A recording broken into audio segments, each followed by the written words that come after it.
And welcome back to the final installment of our podcast series on how to analyze a text and Little Snow White.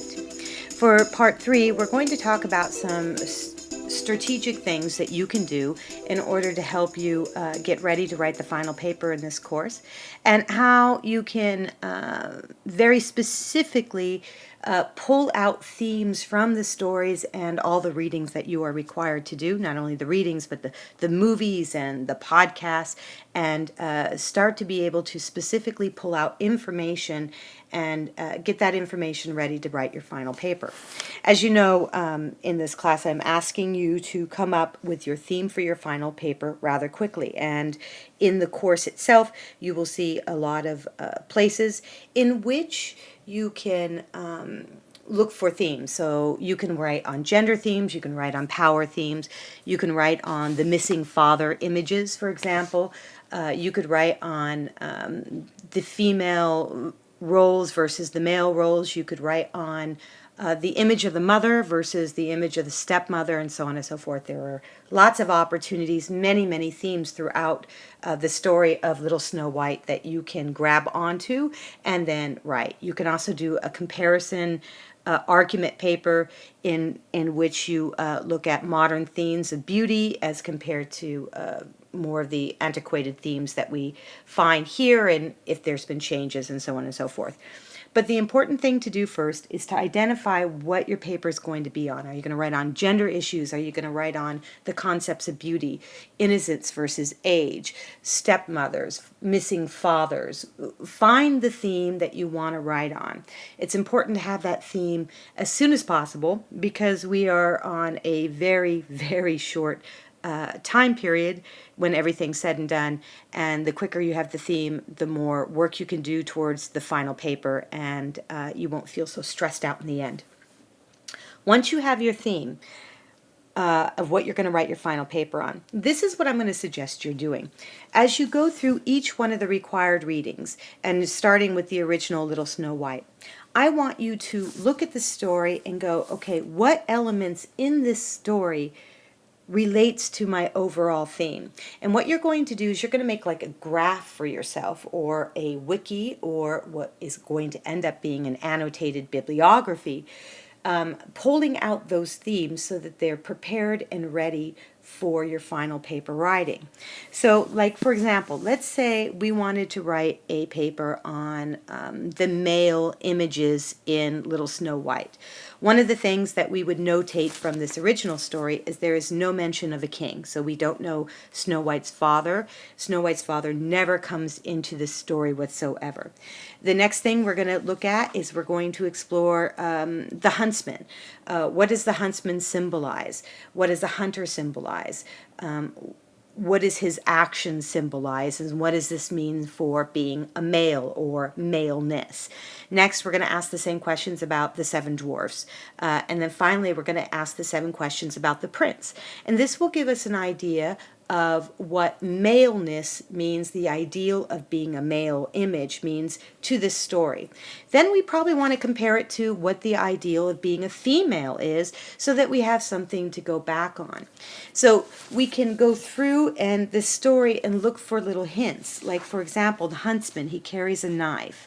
But he falls for beauty. Matter of fact, every male in this story falls for physical beauty. So what does that mean? And they all fall for physical beauty of a 7-year-old child. Now, granted, we have to remember that our values in today's world is much different than when this story was written. But what does it say about finding romantic beauty in a 7-year-old girl? So we might want to put that in a side note. Then, for every other story that we read, for example, the next one, which is the gold tree and the silver tree, the version of Little Snow White from Scotland, we're going to look at how the male image appears and is portrayed in this story and all the other stories that we end up reading. And then we also have the stories about the magic mirror on the wall. And this is more of an academic, right? An academic presentation. And also the idea of beauty in in fairy tales, which is the pervasiveness and the persistence of female beauty ideal in children's fairy tales. We'll want to look at this and see how maleness views beauty and so on and so forth. Now, if you keep let's say, a running document, go ahead and create a Word document or a Google document or whatever you want, and for each story that you encounter, for each podcast that you listen to, for each movie that you watch, I want you to write down all the aspects that you can think of while you are exploring that text that goes back and affects your final paper theme. Don't think about arguments. Don't think about, well, I don't want to use this segment because it goes against my argument. I want you to put in everything, write down everything that you can find that goes with that theme. So for Little Snow White, write yourself a couple paragraphs saying specifically what are the themes within this particular story that directly affects your final paper theme or argument. And also pull out quotes and cite them right now. Take care of this now. Don't wait till you're actually doing your paper. Do this now under each text when you write your notes about each text. And this is what we call, it's a type of annotated bibliography. Now you're going to have to write an annotated bibliography in this class. So if you start a running total now and you do this for each one of your stories, after every time you write a story, you start writing this down, you will have that assignment taken care of by the time it comes around. So that I highly suggest you do this. So find quotes, one or two quotes that, and make sure to have the quote specifically and to cite the quote correctly. Do it now rather than waiting for your final paper. Find quotes that affect your paper. So if we are dealing with the discussion of maleness, right? One of the first quotes you might want to look at is the huntsman. And you might want to take the quote that's found on page 2 and 3. The huntsman took Snow White into the woods. When he took out his hunting knife to stab her, she began to cry and begged fervently that he might spare her life, promising to run away into the woods and never return again. The huntsman, and this is probably the best part of the quote, the huntsman took pity on her because she was so beautiful, and he thought, the wild animals will soon devour her anyway. I'm glad that I don't have to kill her. So what's interesting is that there's motivation here that we can explore of what it means to be maleness. Why does the huntsman not want to take this life? Is it just the beauty? If he really cared about beauty, wouldn't he want to save her also from the wild animals? So these are things that you might want to explore. If you wanted to find a quote about the 7 dwarfs, you'd probably look on page, I think it's on page 3, where we find out a little bit about how the dwarves live and function. They were working in a mine and not a home. Snow White went inside and found everything to be small, but neat and orderly. There was a little table with 7 little plates, 7 little spoons, 7 little knives and forks, 7 little mugs, and against the wall there were 7 little beds, all freshly made. So this tells us a little bit about these particular characters. If you were looking for a quote about the prince and what it means to be a prince, and what it means to have his character, we would want to look on page, let me see, page 8. And we might want to look at when he asked for selling versus giving the coffin. So he asked the dwarfs to sell him the coffin with the dead Snow White, but they would not do this for any amount of gold. Then he asked them to give them to her.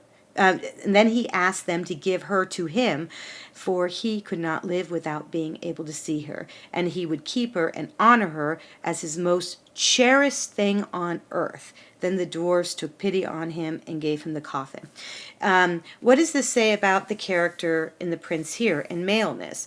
And what does it say when he thinks of the female? What is interesting here is the prince promises to honor her as his most cherished thing. So Snow White is not necessarily a person in her own right, but something to be owned. What does this mean for traditional gendered roles, for example? So these are quotes that you might have selected out of the original story. and put in your little annotative. Now, if you do this for every single story and required reading in this class, as well as the required outside research in this class, what you will end up with is more material than you even need to write your final paper. But the key here, and the trick, is going to be to do it as you do the readings, right? So as you do the assignment itself, go through the process, write 1 or 2 paragraphs about the story or the academic text that you have just encountered, or the podcast or the movie.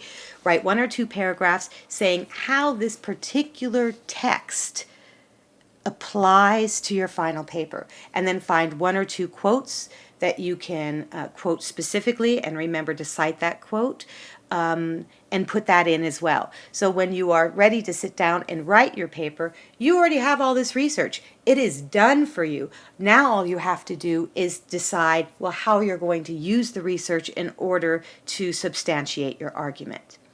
And that ends part 3 of our podcast. I hope that this process has helped you have a better understanding of how to approach these stories, analyze them, and how to use the information to write the final paper in this course. And I shall talk to you on the boards. Until then, have a great day. Goodbye.